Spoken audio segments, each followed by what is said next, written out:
अहिल्यानगर विधान परिषद निवडणूक अखेर बिनविरोध झाली आहे। विखे पाटील आणि आमदार संग्राम जगताप यांच्या मध्यस्थीनंतर हा राजकीय पेच अखेर सुटलाय। अपक्ष उमेदवार दत्तात्रय पानसरे यांनी निवडणुकीतून माघार घेतली असून त्यांनी निवडणूक निर्णय अधिकाऱ्यांना पत्र देऊन आपली कोणतीही तक्रार नसल्याचा खुलासा केला।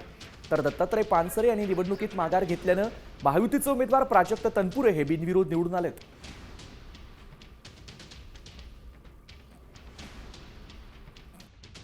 लोकप्रिय मुख्यमंत्री आदरणीय देवेंद्र फडणवीस साहेब आणि आता सर्व मान्यवरांचे नाव घेतले त्यांच्या साठी आणि राज्यामध्ये चाललेलं युतीचे सरकार पार्थदादा पवार असतील सर्वांच्या हिशोबाने ते माघार घेतली। माघारी घेत असताना एकच प्राजक्त दादा तुम्ही आमदार झालेले आहात।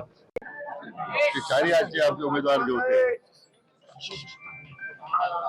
मच्छिंद्र धुमाळ, करंजी ससाने, मनीष गांधी आणि दत्ता पानसरे